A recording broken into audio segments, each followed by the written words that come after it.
الروحاني العالم الرحيم الذي لا يقلقه إلا مصير أبنائه، لا يقلقه إلا سعادته، إلا إيمانه، إلا سموه. Méditons un instant sur la création d'Allah Tabarak wa Ta'ala. Mon frère, ma sœur, imagine qu'un jour tu te retrouves face à un tableau magnifique. Tu t'arrêteras sûrement devant celui-ci, tu l'observeras, tu demanderas qui est-ce qui l'a dessiné. C'est sûr et certain, tu vas te dire qui est-ce qui l'a dessiné, ce magnifique tableau.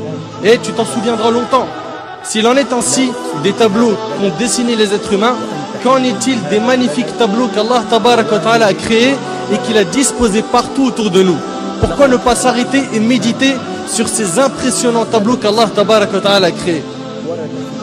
Sachez mes frères et sœurs qu'à tout moment où vous observerez la création d'Allah et que vous méditerez dessus, vous vous rendrez compte qu'à chaque fois vous vous retrouvez face à une chose d'une splendeur inouïe. On se doit de méditer sur tout détail qu'Allah Tabarak wa Ta'ala a créé. À chaque fois que le soleil se lève ou se couche, à chaque fois qu'on voit la lune, à chaque fois que la pluie tombe, à chaque fois qu'on voit les nuages, à chaque fois qu'on se retrouve face à un beau paysage tel que les montagnes, la mer, la verdure, etc. Il faut s'arrêter face à cela et méditer. Et méditer. Regardons chaque détail du corps humain. Nos mains, nos poils, nos yeux, etc. Et méditons. Chaque plante, chaque oiseau, chaque papillon, chaque feuille d'arbre. Méditons.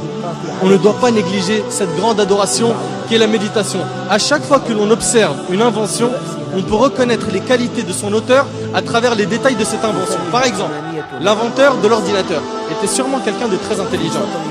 Les constructeurs des pyramides étaient sûrement des gens forts. L'auteur d'un joli tableau est sûrement un artiste très doué, etc. Qu'en est-il du créateur de cet univers? La première chose sur laquelle on doit méditer est la création de cet univers parfait par Allah Tabarak wa Ta'ala qu'il a créé à partir du néant. Allah Tabarak wa Ta'ala a dit dans Sourate Al-Baqarah, et médite un petit peu sur ce verset. Allah Azza wa Jalla a dit dans Sourate Al-Baqarah, Sourate 2, verset 117, Badi'u samawati wal-ard. Badi'u samawati wal-ard, qui signifie il est le créateur des cieux et de la terre à partir du néant. À partir du néant. Allah Azza wa Jal est le seul capable de créer à partir du néant. Il dit à la chose soit et elle devient. Soit et elle devient. Cela signifie que les cieux et la terre sont des chefs-d'œuvre qu'Allah Tabarak wa Ta'ala a créés. Regardez subhanallah. Méditez un peu sur cet univers. Regarde un petit peu. La lune tourne autour d'elle-même et tourne autour de la terre. La terre tourne elle aussi autour d'elle-même et tourne autour du soleil avec la lune.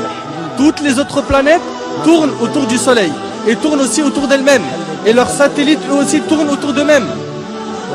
Et tout ce système solaire, comprenant le soleil, la terre, la lune, les planètes, les satellites, les étoiles, etc.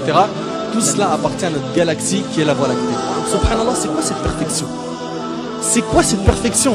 La méditation sur la création d'Allah Tabarak wa Ta'ala va donc nous aider à laver nos cœurs. Si tu observes la mer par exemple, combien de gouttes d'eau y a-t-il dans ces mers et ces océans?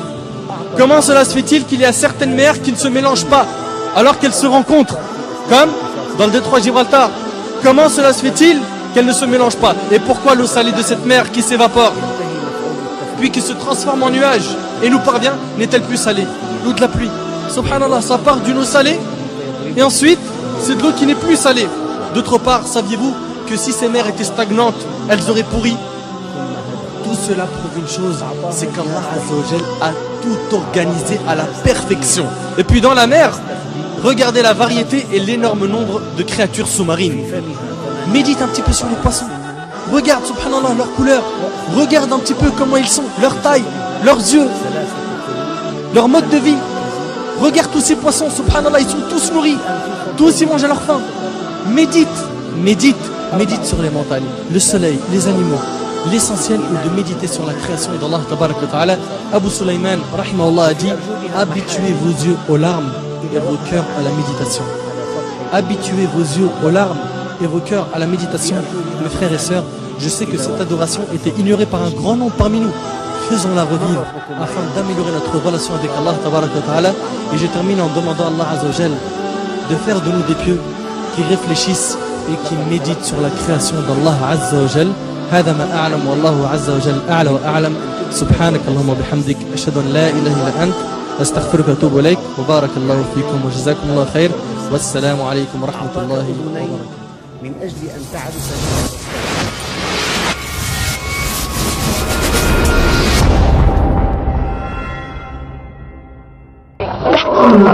Yes, sir.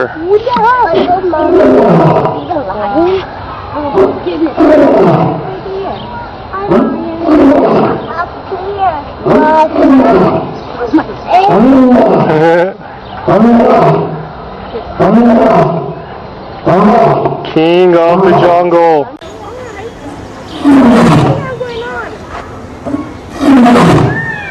All right, okay.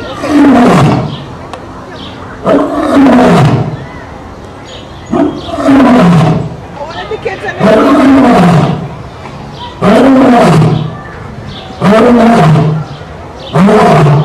you got next time,